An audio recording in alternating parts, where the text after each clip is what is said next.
You ever have one of those conversations where you're following up on something that happened, you're trying to relay to somebody else that certain things were said and it's outrageous and you should be outraged, and then the other person's like, well, what exactly did they say? Like, well, I don't remember exactly, but it was how it came off. I mean, if you had been there, you would feel the same way I do. It was bad. Like, okay, so tell me again, what were the details? Well, this, and this. Okay, and they said all of those things? Well, they basically said all of those things. I mean, that was the clear takeaway. Okay, but what did they for sure say that we know for sure? And then if you're on the receiving end of that conversation, you're the one whipped into a hysterical frenzy. That can be really embarrassing when you didn't really quote everything right and you made emotional decisions as the conversation in question was unfolding. And then you went and tried to relay it to somebody else and they were calm. And they demonstrated that maybe you didn't hear it quite right because emotion clouded your judgment and your ability to listen. But every now and then you have a conversation like that, and a good friend in your life who helps you avoid making catastrophic mistakes is like, whoa, slow down. What did they actually say, though? And you're like, oh, it wasn't even a verbal conversation. It's in writing. Here's the communication right here. And then they look at it and they're like, oh, dang, dude. Wow. Wow. That's a lot. Yeah, they did say that, didn't they? Huh. Okay, well, what are you going to do? See, it can go either way there. And I think it's just a good reminder when you have conversations that go either of those directions, the type where you get checked a little bit and realize that maybe you didn't hear everything that was actually said or can't account for it, and the type where you got the receipts and no, sure enough, that is actionable and we need to do something about it. Both of those just serve as a great reminder for all of us, for me in particular, that sometimes it's a real good idea to go back and look at the source material that we're reacting to, say, okay, exactly what is it that happened here that might need to be addressed?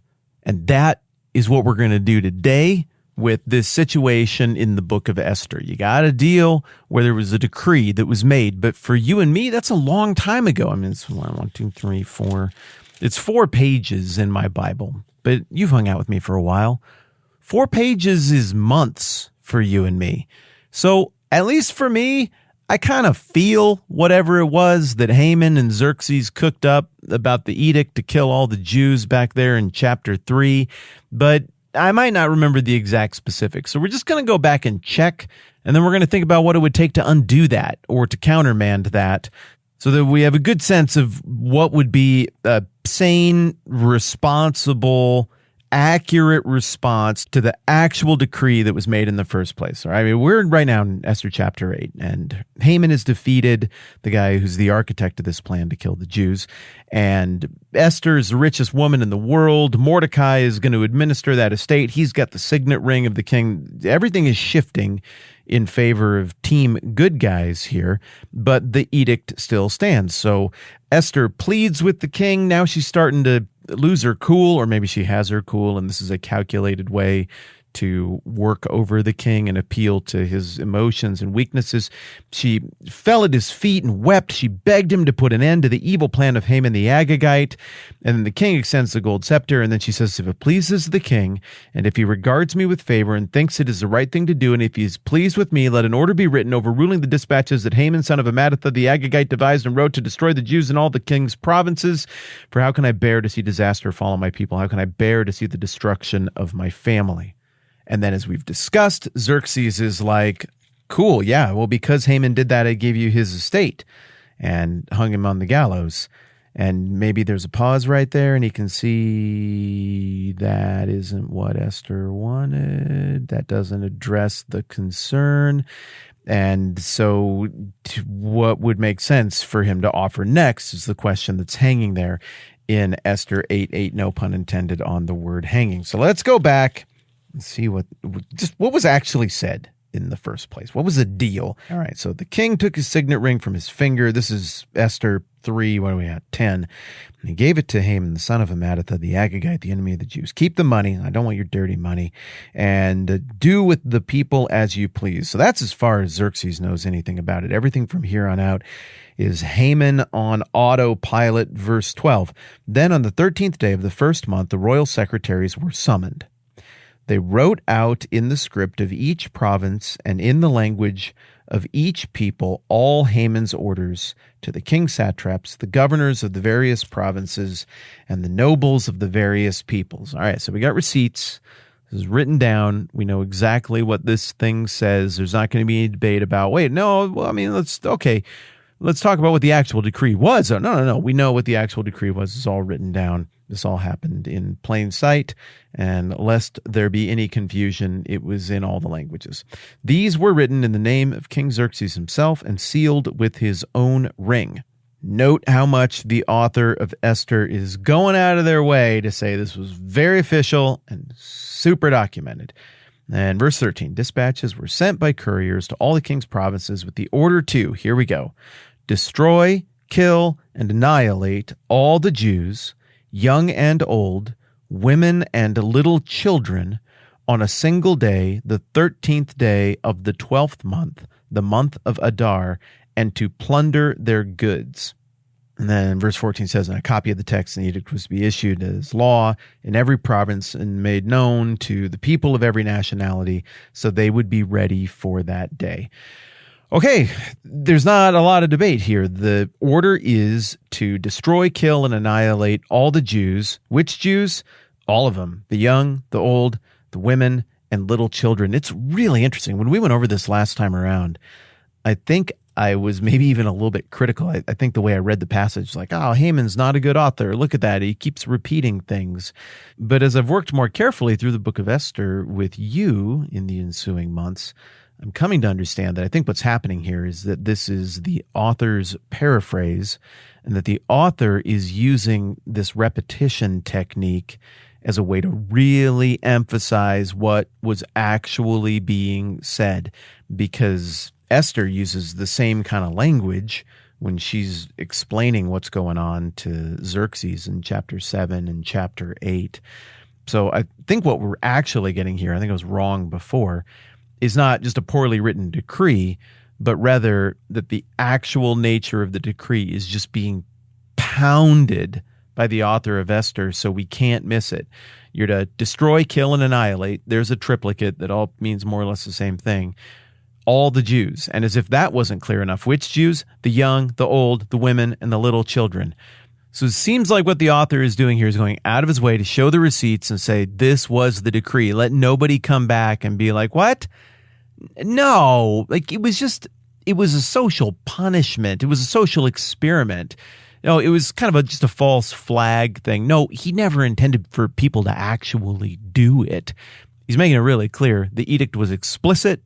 It was in all languages, and there's no misreading it. Now, why would he feel the need to do this? One, maybe to make the heroes look good. Mordecai and Esther, you want to make them look good, like they're doing the right thing.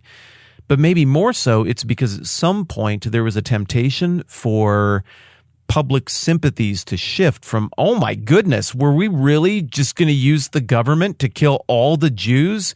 And anybody who wanted to volunteer to just participate in that on the day this was to happen could just jump in and they would get free money and stuff? Whoa, what have we become? This is insane. Remember, this didn't sit well with Susa, because the very end of the chapter here, chapter 3, says that the couriers went out and the edict was issued in the citadel of Susa. And then the king and Haman sat down to drink, but the city of Susa was bewildered. This didn't make moral sense to people. And so the sympathies in the interim between here and the events of chapter 7 and chapter 8 are going to be with the Jewish people, it would appear, according to the author. But I can't help but wonder if when the Jews pushed back against their enemies, and their enemies were on the run, which is what we're going to get to here a little bit later on, I can't help but wonder if public sympathies started to shift and people were like, no, that's too much. You can't do that.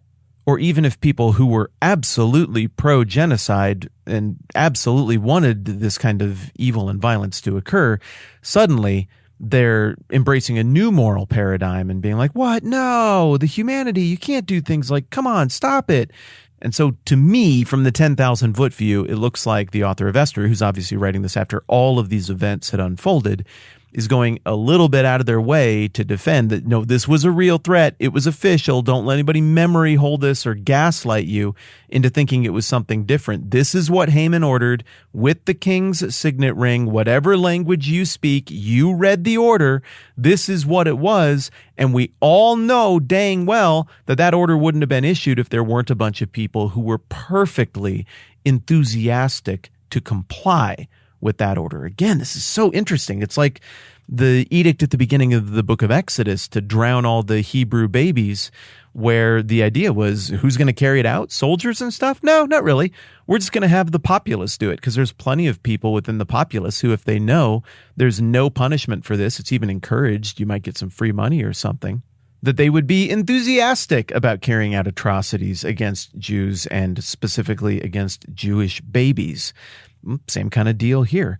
There apparently is a whole subset of people under the authority and purview of Persia who would love the opportunity, as long as there was some regal guarantee that there's no risk to them, that there's no physical risk to them for killing the Jews, there's no financial risk, there's no punitive legal risk to them. It is open season. It is a field day for just one day or one series of days or whatever it's going to be. You get a free pass to do whatever you want, and you get whatever money you can harvest from this violence. So when we go back and look at the receipts that the author of Esther is holding up very boldly in front of us, what we are seeing is that, no, it was every bit as bad as we were vaguely remembering. And if anything, it's very helpful and healthy to go back and remember just how dire this threat was, and to see that there were people at the highest levels of government who were completely cool with this kind of violent madness happening on this appointed day. And apparently there were people throughout the empire who were perfectly delighted at the opportunity to comply consequence-free.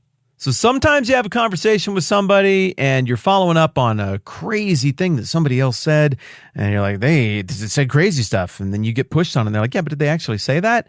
And you're like, well, I sort of. But you discover, no, you're worked up and you're exaggerating.